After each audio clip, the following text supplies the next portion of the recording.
పరిశుద్ధుడును మన ప్రభు అయిన యేసుక్రీస్తు నామములో మీ అందరికీ శుభాభివందనాలు తెలియపరుస్తున్నాను. నీ కార్యమును త్వరలో యెహోవా నెరవేర్చి నీకు అనుగ్రహము చూపును అని దేవుని యొక్క లేఖనములో ఈరోజు దేవుడు నీకు ఇచ్చే వాగ్దానము నువ్వు స్వతంత్రించుకోబోతున్నావు. ఆదికాండము 24వ అధ్యాయము 12వ వచనం మాట ఉంటుంది. త్వరలో నీ కార్యమును యెహోవా నెరవేర్చబోతున్నాడు. ఇన్నాళ్ళు ఎదురు చూస్తున్నా, ఇన్నేళ్ళు ప్రార్థన చేస్తున్నా, ఇంతకాలము కనిపెట్టిన అది నీ కార్యము ఏదైనా యెహోవా దేవుడు అది నెరవేర్చబోతున్నాడు, సఫలం చేయబోతున్నాడు అని ఈరోజు ఈ వాగ్దానము నీ జీవితంలో దేవుడు నీకు ఇవ్వబోతున్నాడు. దేవునికి స్తోత్రం. ఒక రాజుకి 3 కొడుకులు ఉన్నారు. ఆ 3 కొడుకుల్లో ఆ రాజు వివాహం చేయాలని నిశ్చయించుకున్నాడు. అయితే ఆ రాజ్యంలో తన కుమారులకు తగినటువంటి భార్యని ఎలా సెలెక్ట్ చేయాలి అని రాజు నిర్ణయించుకున్నప్పుడు 3 కొడుకులకి రాజు ఒక విషయాన్ని చెప్పాడు. ఒక బాణము తీసుకొని నీవు వెళ్ళి మన రాజ్యములో ఆ బాణమును వేయి, అది ఎవరింట్లో ఎక్కడ పడుతుందో ఆమె నీ భార్య అవుతుంది అని రాజుగారు చెప్పాడు. పెద్ద కుమారుడు తన విల్లెక్కు పెట్టి బాణమును వదిలాడు. ఆ బాణం ఎక్కడ పడిందో ఆ రాజ్యములో ఆయన ఎతికినప్పుడు అది ఒక అందమైనటువంటి ఆ స్త్రీ అనగా తన తండ్రి జమీందారు గారు ఆ రాజ్యంలో తన కుమార్తె ఆ ఇంట్లో పడింది. ఆ ఇంట్లో ఎవరున్నారు ఆడపిల్లంటే ఒక అందమైన ఒక స్త్రీ, అంటే జమీందారు గారి అమ్మాయి. అప్పుడు అడిగినప్పుడు వివాహం చేసుకున్నాడు, ఆమె నిశ్చయించుకున్నాడు. 2వ కుమారుడు ఆ బాణాన్ని వదిలాడు. ఆ బాణం ఎక్కడో పడింది, అది వెళ్ళి ఆ బాణం ఒక మంత్రి గారి యొక్క ఇంట్లో పడింది. తన కుమార్తెని చేసుకుని నిర్ణయించుకున్నాడు. 3వ కుమారుడు కూడా తన బాణం ఇల్లుకు పెట్టేశాడు. అది ఎక్కడో దూర ప్రాంతంలో ఒక అరణ్య ప్రదేశంలో ఉన్న ఇంట్లో పడింది. ఆ ఇంట్లోకి వెళ్ళి చూసినట్లయితే తన రాజు కుటుంబీకులే ఆ రాజ్యం తన రాజ్యంలో పనిచేస్తున్నటువంటి పొరుగు రాజ్యంలో ఉన్నటువంటి రాజు కుమార్తె ఇంట్లో పడి వెళ్ళి చూసినప్పుడు ఆ ఇంట్లో కుమార్తెని చేసుకోమన్నారు. తర్వాత ఆ కుమార్తెని తీసుకురావడానికి చిన్న కుమారుడు వెళ్తే ఏం చేసిందండి, అది ఎందుకంటే నా కుమార్తెని తీసుకొచ్చి గుర్రం మీద ఒక బోను పెట్టాడు. ఆ బోన్లో ఎలుకొంది. ఇదేంటయ్యా అంటే, నా కుమార్తె ఈమెకు శాపం తగిలింది, శాపము కారణంగా నా కుమార్తె ఎలుకగా జన్మించింది. ఆమె శాపం పోయినప్పుడు కుమార్తెగా మారుతుందని పంపించాడు. పెద్ద కుమారుడు భార్య చక్కని ఒక జమీందారు గారి కూతురు. 2వ కుమారు యొక్క భార్య ఒక మంత్రి గారి కూతురు. 3వ కుమారు యొక్క భార్య ఎలుగు పిల్లగా వచ్చింది. ఎవరికో వాళ్ళ ఇంట్లో తీసుకొచ్చి పెట్టారు. మరి తండ్రి ఆజ్ఞ మేరకూడదు, ఆ బాణం ఉన్న ఇంట్లో పిల్లని తెచ్చుకోవాలి. ఇంట్లో పెట్టాడు. అప్పుడు అందరూ కూడా తోడుకోళ్ళందరూ కూడా రాజుగారు చూసాడు. అందరూ ఇంట్లో ఉన్నప్పుడు కానీ 3వ కుమారి భార్య కనిపించట్లేదు. అప్పుడు రాజుగారు ఒక ప్రయత్నం చేశాడు. ఈరోజు మన రాజ్యంలో అందరూ కూడా చక్కని పిండి వంటలు చేసుకుని మీరు తీసుకురావాలి అని రాజుగారు ఒక పరీక్ష పెట్టారు. ఎందుకంటే 3 కోడళ్ళు వస్తారని. అప్పుడు ఆ బియ్యం నానబెట్టాలి, ఆ బియ్యంని దంచాలి, అది చేయాలి. కానీ ఇద్దరు కోడలు కూడా చూస్తూ ఉన్నారు. కానీ మూడవ కొడుకు దిగాలుగా కూర్చున్నాడు. ఆ ఇంట్లో ఉన్న బోన్లో ఉన్న ఎలుక, ఎందుకు దిగాలుగా కూర్చున్నావు అంటే, ఎలుక రూపంలో ఉన్న భార్య, ఇలా జరిగిందంటే ఏం పర్లేదు, ఒక బస్తా బియ్యం అటు పడే, ఒడ్లు గింజ అటు పడే, నేను చూసుకుంటానండి. అప్పుడు ఆ ఎలుక రూపంలోటువంటి ఆ భార్య ఆ ఒడ్లన్నింటిని కూడా బియ్యంగా ఏరు చేసి, ఆ తర్వాత వాటన్నిటిని కూడా చక్కగా దాంతో కూడా పొడి చేసి పడేసేసింది. ఇది తీసుకెళ్ళి వండి వాటిలో ఇచ్చినామని చెప్పాను అంది. తీసుకెళ్ళాడు. ఆ తర్వాత మూడో పరీక్ష పెట్టాడు. మీరందరూ కూడా కారముగా దంచి తీసుకురామని అన్నాడు. అప్పుడు దిగాలమంట కూర్చున్నాడు. మిరపకాయలు ఇక్కడ పడే, ఆ తర్వాత నేను చూసుకుంటాను అంది. వాళ్ళందరూ కూడా చక్కగా తీసుకెళ్ళారు. ఏమాత్రం మిరపకాయలు అన్నీ కూడా తను పొడి చేసి పంపించినట్టుగా చేసిందట. ఒక చిన్న చెప్పారు. ఈ విధంగా అప్పుడు రాజుగారి భార్య ఒక నిర్ణయించుకుంది. రాజకుమారులో 3 కోడళ్ళు ఒకరోజు నేను చూడాలి, మూడోవాడి భార్య కనిపించట్లేదని అన్నప్పుడు, రేపు పలానా రోజున మన ఇంట్లో ఇందు భోజనం జరుగుతుంది, ఇందు కార్యక్రమంలో 3 కోడళ్ళు 3 కొడుకులు రావాలి అని నిర్ణయం పిలిచారు. అప్పుడు టెన్షన్ పడిపోతున్నాడు. పెద్ద కొడుకు కుమార్తె, పెద్ద కొడుకు భార్య వెళ్తుంది, చిన్న కొడుకు భార్యను తీసుకెళ్తున్నాడు, ఆ రెండో కొడుకు భార్యను తీసుకెళ్తున్నాడు, మూడో కొడుకు భార్యని తీసుకెళ్ళాలి. ఎలాగా? దిగాల పడ్డ కూర్చున్నాడు. ఏంటి దిగులుగాను కూర్చున్నావు అని ఈ బోన్లో ఉన్న ఎలుక రూపంలో మాట్లాడుతున్నప్పుడు ఇలా జరిగింది. నీ భార్యలందరూ తీసుకుని ఇందు భోజనం ఏర్పాటు చేశారండి. అప్పుడు బోన్ల మీద గెలుకంది. ఎలాగన్నా కానీ 12 గంటలు దాకిన దాకా నువ్వు టయాన్ని వెయిట్ చేయి, నీ వెళ్ళు, నా భార్య వస్తుందని చెప్పు అన్నాడు. ఏం తిప్పమంటావు? నేను వెలుగుగా తీసుకెళ్ళి మా తండ్రికి చూపించమంటావు అని అంతే. నీ వెళ్ళు, 12 గంటలు దాటిన దాకా నువ్వు కాలయాపన చేయమని చెప్పేసి అంది. అప్పుడు వెళ్ళారు. ఎదురా నీ భార్య అని రాజు అడిగాడు. వస్తానంది అని చెప్పేసి అన్నారు. ఆ విధంగా కార్యక్రమం ఎదురు చూస్తున్నారు. పెద్ద కోడలు రెండో కోడలు అడుగుతున్నారు, ఈయన భార్య లేదట్టుకుంటాను, అబద్ధం చెప్తున్నాడు అని చెప్పేసి అంటున్నారు. ఆ విధంగా సమయం అవుతుంది. ఆ కార్యక్రమాలు జరుగుతూ ఉన్నాయి. రాజుగారి పుట్టినరోజు కార్యక్రమాలు జరుగుతూ ఉన్నాయి. అలా వెయిట్ చేస్తా 12 గంటలు దాటింది.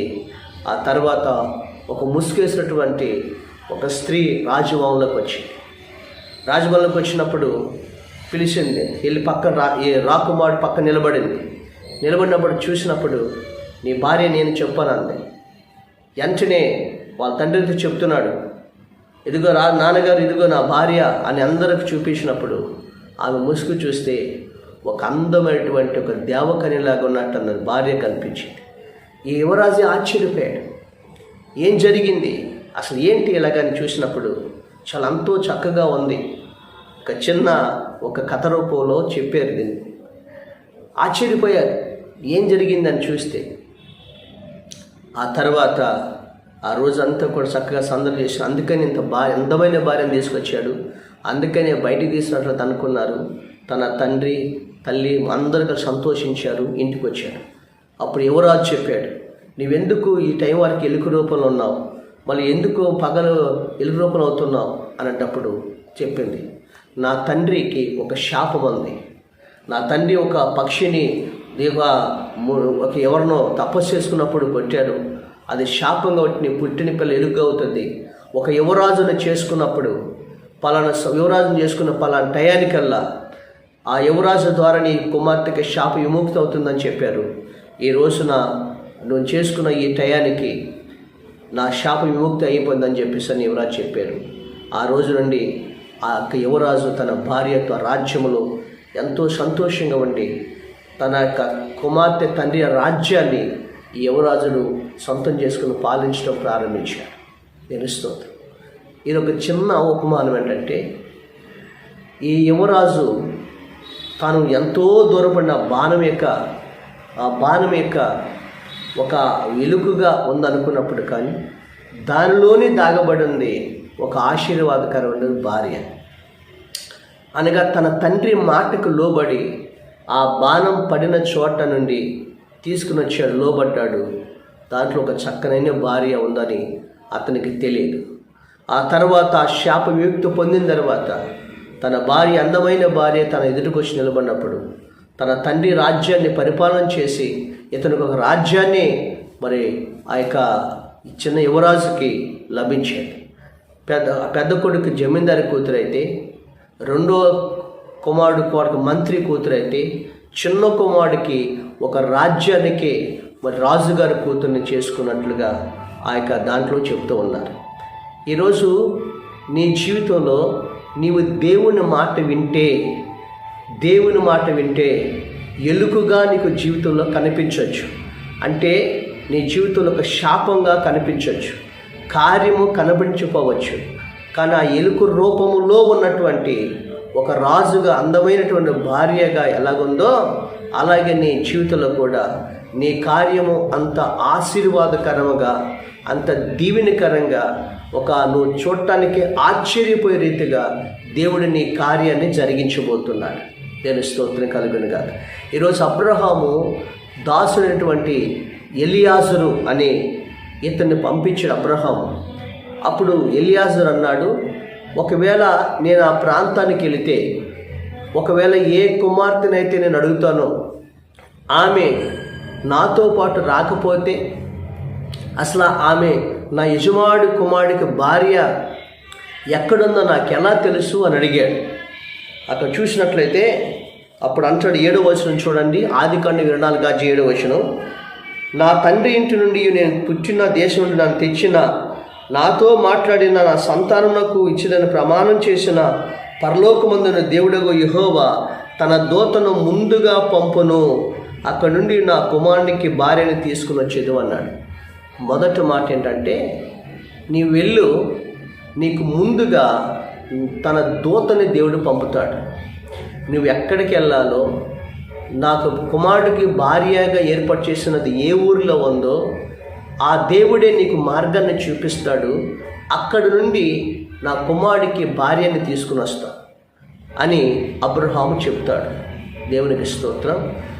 అప్పుడు అబ్రహాము మాట విని లోబడినటువంటి అబ్రహాము దాసుడైనటువంటి ఎలియాజరు ఆ మాటకు లోబడతాడు. 2, అబ్రహాము నమ్మిన దేవుని యందు విశ్వాసం ఉంచుతాడు. అక్కడ నుండి ఆయన ప్రయాణం అవుతాడు. తన యజమాని దగ్గర నుంచి 10 ఒంటెలు పట్టుకొని ఆ 10 మంది దాసులను ఎంట పెట్టుకొని ఆయన ఆహార వస్తువులను పట్టుకొని ఆయన ప్రయాణం కొనసాగిస్తుంటాడు. కొన్ని రోజులు ప్రయాణం చేస్తూ ఉంటాడు. ఆయన ప్రార్థన చేస్తూ ఉంటాడు. వెళ్తున్నప్పుడు ఆయన ఏమంటాడంటే, వెళ్తున్నప్పుడు ఒక మాట గమనించండి. ఆయన వెళుతూ ఉంటాడు. ఆయన వెళ్తున్నప్పుడు మొదటి మాట ఏంటంటే, జాగ్రత్త వినండి. మొదటి మాట ఏంటంటే, ఆయన వెళ్ళిన తర్వాత ఆ కార్యము జరగటానికి ఆయన చేసిన పని ఏమిటి అన్నప్పుడు అబ్రహాము కుమారుడైనటువంటి దాసుడు వెళ్తాడు.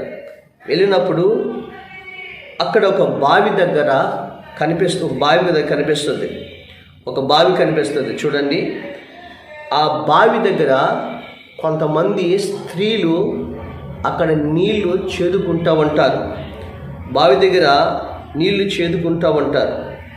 అప్పుడు నీళ్లు చేదుకున్న సమయంలో ఈ అబ్రహాము దాసుడు ఏం చేశాడు చూడండి. 24:12 వచనం ఏమంటాడంటే, నా యజమానుడు అబ్రహాము దేవుడైన యెహోవా నేను వచ్చిన కార్యము త్వరలో సఫలము చేసి నా యజమానుడికి అబ్రహాము మీద అనుగ్రహము చూపము. నేను స్తోత్రం. మొదట ప్రార్థన చేశాడు. ఆయన ప్రార్థన చేశాడు. జాగ్రత్తనండి. కీర్తన గ్రంథము 57వ అధ్యాయం 22వ వచనం అంటే, కార్యము సఫలము చేయు దేవునికి నేను మొర్రపెట్టుచున్నాను అన్నాడు. మొదటగా నీ కార్యము జరగాలి అంటే నువ్వు దేవునికి మొర్రపెట్టే అనుభవంలో ఉండాలి. నువ్వు ప్రార్థన చేసే అనుభవంలో ఉండాలి. ఈ ఎలియాజరు తన యజమానుడైన అబ్రహాము పంపించాడు కానీ, అయ్యా నేను నా యజమానుడు పంపించినటువంటి ఈ కార్యమును నువ్వు సఫలం చేయమని, అనుగ్రహము చూపమని దేవుని సన్నిధిలో ఏమంటాడైనా ఆయన ఏం చేస్తాడంటే ప్రార్థన చేయడానికి పూనుకున్నాడు. ఎలా ప్రార్థన చేశాడు? 24వ వచనం చూడండి. 24వ వచనంలో అప్పుడు అక్కడ 11వ వచనం, సాయంకాలం మందు స్త్రీలు నీళ్లు చేదుకొని వచ్చే వేళకు ఆ ఊరు బయటనున్న నీళ్ల బాబు యొద్ద తన ఒంటెలను మోకరింప చేసి ఎట్లనెను. అంటే తనతో పాటు ఉన్న 10 ఒంటెలను మోకరింప చేసి ప్రార్థన చేశాడు. అంటే అర్థమేంటి తెలుసా? ఈరోజు తనతో పాటు ఉన్న ఒంటెలను మోకరింప చేసి ప్రార్థన చేశాడు. 10 ఒంటెలను మోకరింప చేశాడు. అంటే ఒంటి మోకాళ్ళు అని ఒంటి మోహాలని మరి యోహానుకి పేరుంటుంది. ఒంటి మోకాళ్ళు కలిగిన వాడని, అంటే మోకాళ్ళు ప్రార్థన. ఇక ఎలియాజరు మాత్రమే కాదు, తనతో ఉన్న ఒంటిని కూడా మోకరింప చేశాడు. దేవుని స్తోత్రం కలుగునుగా. అంటే ఒక తండ్రికి తల్లి తన బిడ్డలను కూడా తన ఇంటిలో కుటుంబ ప్రార్థనలో కుటుంబం అంతా కూడా మోకరించి దేవుని అనుగ్రహం కోసం ప్రార్థించినప్పుడు, ఈరోజున నీ బిడ్డల యొక్క వివాహం విషయంలో కానీ, నీ కుటుంబ విషయంలో, ఒకవేళ ఉద్యోగం విషయంలో కానీ, వ్యాపార విషయంలో కానీ, అప్పుల విడుదల విషయంలో కానీ, అనారోగ్య విషయంలో కానీ, గర్భఫల విషయంలో కానీ నువ్వు మోకరించి దేవునికి మొరపెట్టే కుటుంబముగా నీ కుటుంబం ఉన్నట్లయితే దేవుడు నీ పట్ల అనుగ్రహము చూపి నీ కార్యమును త్వరలో ఆయన నెరవేర్చబోతున్నాడు. దేని స్తోత్రం. ఈయన మొదటగా చేసిన పని ఏంటంటే అక్కడ ఒంటెలను మోకరింప చేసి తాను కూడా మోకరింప చేసి అప్పుడు అంటున్నాడు అబ్రహాము దేవుడైన యెహోవా, ఇదిగో నా యజమానుడు అబ్రహాము యెహోవా, నేను వచ్చిన కార్యమును నువ్వు త్వరలో నెరవేర్చు అనుగ్రహం చూపు అంటున్నాడు. దేని స్తోత్రం. మొదట ప్రార్థన చేసే అనుభవం ఈ ఎలియాజరు కలిగి ఉన్నాడు. హల్లెలూయా, కలిగి ఉన్నాడు. దేని స్తోత్రం. తర్వాత రెండో విషయం ఏంటంటే యెషయా గ్రంథము 64 చూడండి. యెషయా గ్రంథము 64 తన కొరకు కనిపెట్టు వారి విషయమై నువ్వు తప్పక నువ్వు తన కార్యము సఫలము చేయను. రెండో మాట, కనిపెట్టాలి. అంటే వెంటనే మోకరించిన వెంటనే నీ కార్యం జరిగిపోదు. తెల్లారిపాటికి నీ కార్యం జరిగిపోదు. నువ్వు ప్రార్థన చేస్తూ విశ్వాసముతో కనిపెట్టినప్పుడు శ్రేష్టమైనటువంటి జవాబుని, శ్రేష్టమైనటువంటి కార్యాన్ని దేవుడు నీకు తీసుకుని వస్తాడు. ఈ ఎలియాజరు ఏం చేశాడంటే ప్రార్థన చేసిన తర్వాత అక్కడ కనిపెట్టాడు. ఏం కనిపెట్టాడంటే అక్కడ చూడండి, ఏం కనిపెట్టాడంటే, ప్రభా నువ్వు అనుగ్రహం చూపని ప్రార్థన చేశాను కదా, ఆ బావి దగ్గర చాలామంది మరి స్త్రీలు కన్యకలు అక్కడ నీళ్లు చేదుకుంటూ ఉన్నారు. నేను వెళ్ళి ఏ స్త్రీనైతే అమ్మా తాగుటకు నీళ్లు పోయమ్మా అని అడుగుతానో ఆ స్త్రీ అసలు అడగకుండానే త్రాగుము, నీకును నీ ఒంటెలకు నీళ్లు పోసేదను అని ఏ స్త్రీ అయితే నాతో చెబుతుందో ఆమె నా యజమానుడైన అబ్రహాముకు కుమారుడు ఇస్సాకునకు భార్యగా అవుతుందని ఆయన దేవుడి దగ్గర కనిపెట్టి అడిగాడంట. దేవుని స్తోత్రం కలుగునుగా. జాగ్రత్తనండి. అక్కడ నీళ్లు చేతుకు వచ్చుటకు అక్కడ మాట అక్కడ రాయబడింది చూడండి. 14 కాబట్టి నేను త్రాగుటకు నీవు దయచేసి కడవను ఉంచుమని నేను చెప్పగా, నీవు త్రాగుము, నీ ఒంటిలకు నీళ్లు పెట్టదనని ఏ చిన్నది చెప్పునో ఆమెయే నీ సేవకుడు ఇస్సాకు కొరకు నీవు నియమించినదై ఉండనుగాక, అందువల్ల నీవు నా యజమాని మీద అనుగ్రహం చూపితమని తెలుసుకుందును. కనిపెట్టాడు. ఈ రోజున దేవుడి చిత్తం కోసం కనిపెట్టాలి. వివాహం విషయంలో తొందరపడకూడదు. మన చిత్తం, మన నిర్ణయాలు అది తొందరపడే విషయం కాదు. దేవుడి చిత్తం కోసం కనిపెట్టాలి.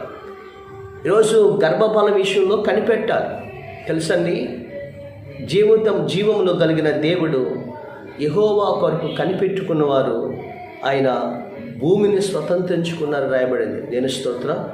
దేవుని కొరకు నువ్వు కనిపెట్టకుండా మన సొంత నిర్ణయాలు తీసుకోకూడదు. దేవుడి చిత్తం కోసం కనిపెట్టి ప్రార్థించినప్పుడు దేవుడు ఖచ్చితంగా శ్రేష్టమైనది నీకు ఇస్తాడు. అప్పుడు ఏం జరిగింది? ఆ ప్రార్థన చేసి వెళ్ళి వెంటనే నీళ్ళు పోయేమో అడగలేదు. అప్పుడు వెళ్ళి స్త్రీని అడిగాడు. ఆమెను అడిగినప్పుడు కన్యకలందరూ మాట్లాడాల. చాలామంది స్త్రీలు బావి దగ్గర నీళ్ళు చేదుకుంటూ వచ్చారు. వారిలో ఒక ఆమె పేరు రెబెకా. బెతూయేలు కుమార్తె. అక్కడ 15వ వచనం. అతను సాలింపక ముందే అబ్రహాము సహోదరుడైన నాహోరు భార్యకు మిల్కా కుమారుడైన బెతూయేలుకు పుట్టిన రెబెకా కడవ భుజము మీద పెట్టుకుని వచ్చెను. ఆ చిన్నది మిక్కిలి చక్కనిది. ఆమె కన్యక, ఏ పురుషుడు ఆమెను కొడలేదు. ఆమె బావిలోని దిగిపోయి కడవను నీళ్లతో నింపుకొని ఎక్కి రాగా ఆ సేవకుడు ఆమెను ఎదుర్కొనుటకు పరిగెత్తి, నీ కడవలో నీళ్లు కొంచెము దయచేసి నన్ను త్రాగనిమ్మని అడిగాను.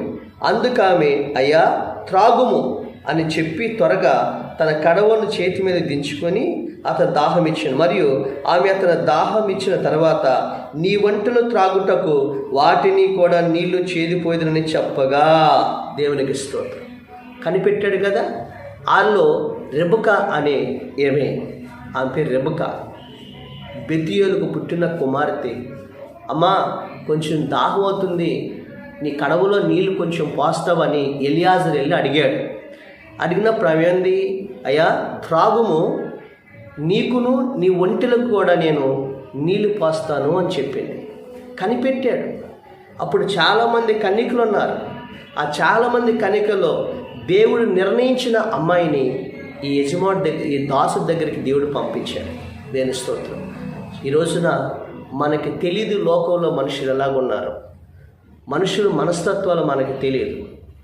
మనుషుల పైరూపాలు మనం చూస్తాం, మనుషుల అంతరంగాలు మనకు తెలియదు. కాబట్టి దేవుడి చిత్త ప్రకారం మనం జరిగినప్పుడు మన జీవితం ఆశీర్వాదకరంగా ఉంటుంది. వివాహం విషయంలో మన లైఫ్ మంచి తిరిగి లేకుండా శాశ్వత కాలం సంతోషంగా నీ కుటుంబం కట్టబడుతుంది. ఈరోజున తొందరపడి అనేక విషయాల్లో వాళ్ళు సొంత నిర్ణయాలు తీసుకుంటున్నారు, సొంత ఇష్టాలు చేసుకుంటున్నారు. కాబట్టి దేవుడి దగ్గర కనిపెట్టి ప్రార్థించినప్పుడు దేవుడి శ్రేష్టమైనటువంటి ఒక భాగస్వామిని, నీ బిడ్డకి ఒక చక్కని కోడలనైనా, చక్కని అల్లుడినైనా, లేదా ఒక యవనస్తురాలికి భర్తగా, ఒక భార్యగా దేవుడు నియమిస్తాడు. దేవుని స్తోత్రం. అప్పుడు వెంటనే కనిపెట్టినప్పుడు ఆమె నీళ్లు పోసింది. జాగ్రత్త ఉంది. అలా నీళ్లు పోసింది. హల్లెలూయా. అలా నీళ్లు పోసినప్పుడు వెంటనే అనుకున్నాడు, అయ్యా నా దేవుడైన యెహోవా నీవే ఈ కార్యము సఫలం చేసేవని. అప్పుడు 26వ వచనం చూడండి. తర్వాత కార్యం జరిగిన వెంటనే కృతజ్ఞతాస్తుతులు చెల్లించాడు. 3వ వచనం, కృతజ్ఞతాస్తుతులు చెల్లించాడు. చూడండి 25వ వచనం చూడండి, 26వ వచనం, 24వ అధ్యాయం 26వ వచనం చూడండి. ఆయన అంటాడు, ఆ మనుషుడు తల వంచి యెహోవాకు మ్రొక్కి, అబ్రహామును నా యజమాడైన దేవుడైన యెహోవా స్తుతించబడునుగాక. ఆయన యజమానికి తన కృపను తప్పక నిత్యము చూపుట మానలేదు. నేను త్రోవలో ఉండగానే యెహోవా నా యజమానిని బంధువుల ఇంటికి నన్ను నడిపించునని. దేవునికి స్తోత్రం. స్తుతించాడు. 3వ మాట ఏంటి?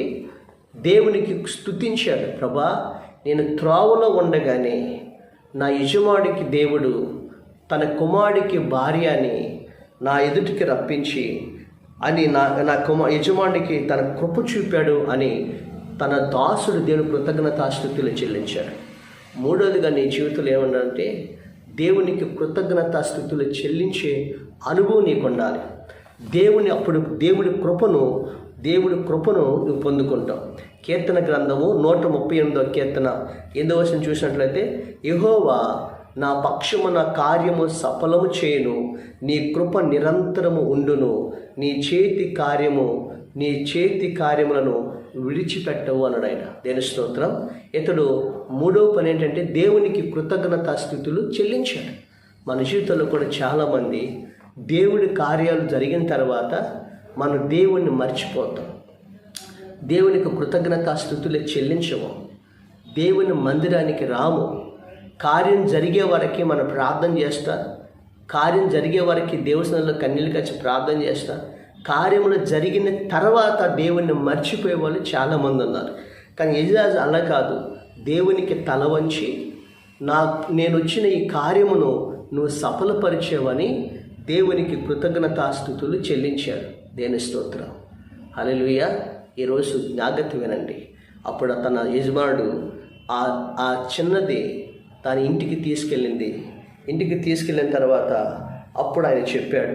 34 వచనం చూసినట్లయితే, 33 వచనం చూసినట్లయితే, అతనికి భోజనం పెట్టించను కానీ అతని వచ్చిన పని చెప్పక భోజనం చేయనగా లాబాను వచ్చిన పని ఏమని భోజనము చేయమనగా లాబాను చెప్పమనను. అంతటా అతడు ఇట్లా, నేను అబ్రహాము దాసుడను, యెహోవా నా యజమానుని బహుగా ఆశీర్వదించాను కనుక అతడు గొప్పవాడాను. అతనికి గొర్రెలను గొడ్డలను ఆస్తియు బంగారమును దాసదాసనముట్లను.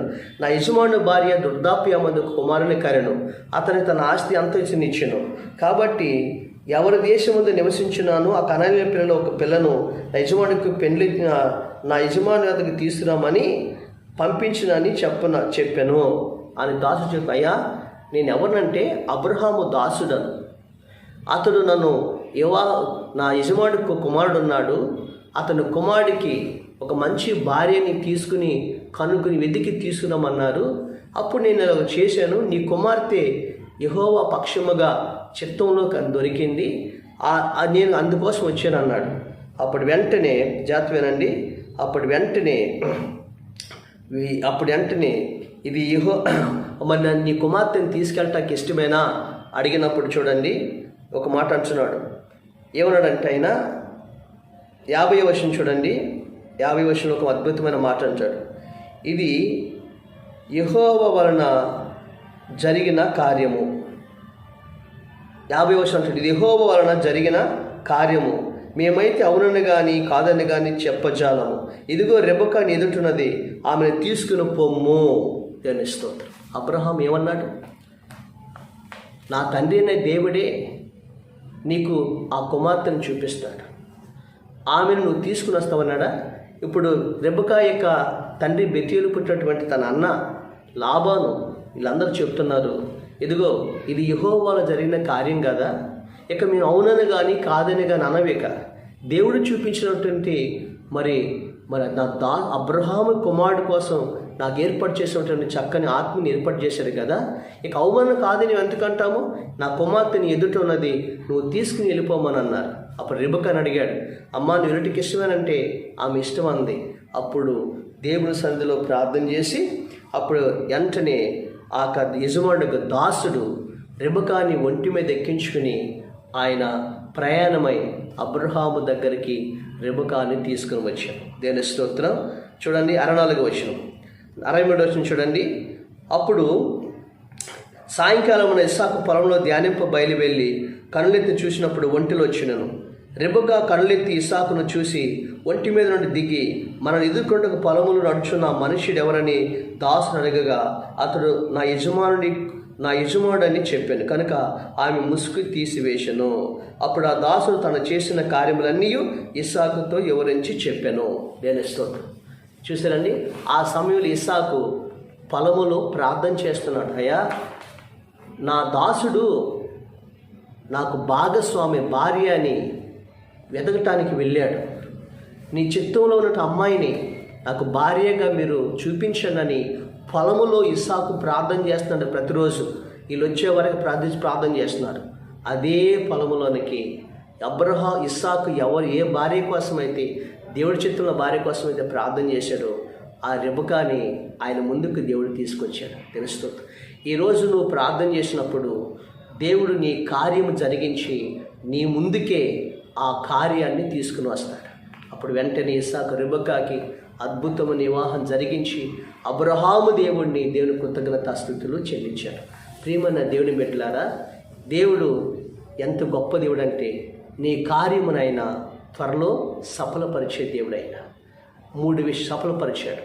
ఈరోజు దేవునికి నీ దేవుడి కొరకు నువ్వు కనిపెట్టు, నువ్వు ప్రార్థన చేయి. నీ జీవితంలో గొప్ప కార్యమైనా చేస్తాడు. తెలుసు స్తోత్రం. నెంబర్ 1, ఆ దేవుడి సన్నిధిలో మొర్రపెట్టాలి. దేవా నా కార్యము సఫలం చేయమని మొర్రపెట్టాలి. నెంబర్ 2, తన కొరకు కనిపెట్టుకోని వారి విషయమై ఆయన కనిపెట్టాలి, ఎదురు చూడాలి. 3వది, దేవుని కృప కొరకు వేడుకొని దేవుని కృప మనం అనుగ్రహించబడి కృతజ్ఞతాస్తుతులు దేవునికి చెల్లించాలి. ఈ 3 ఎలియాజరు చేశాడు. దేవుడు తన ఎదుటికి తన యజమానికి చక్కని భార్యని తన చేతికి అప్పగించాడు. తీసుకొచ్చి తన యజమానికి అప్పగించాడు. దేవుడు గొప్పగా అబ్రహాముకి తన కోడలుగా రెబెకాని చేసుకున్నాడు.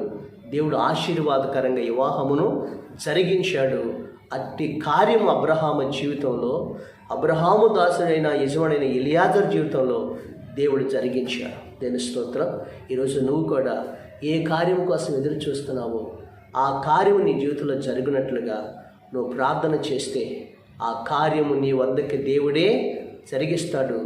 వివాహం విషయంలో, ఉద్యోగ విషయంలో, వ్యాపార విషయంలో, ఏ విషయంలో సరే దేవుడి 3 విషయాల నుంచే నీ కార్యము త్వరలో దేవుడిని నెరవేర్చునగాక. ఆమె. పరిశుద్ధుడైన మా తండ్రి, కృతజ్ఞతాస్తుతులు స్తోత్రాలు చెల్లిస్తున్నాం. ఈరోజు నీ వాక్యం ద్వారా మా అందరితో మీరు మాట్లాడినందుకు మీకే కృతజ్ఞతాస్తుతులు స్తోత్రాలు చెల్లిస్తాం. యేసుక్రీస్తు నామమున తండ్రి.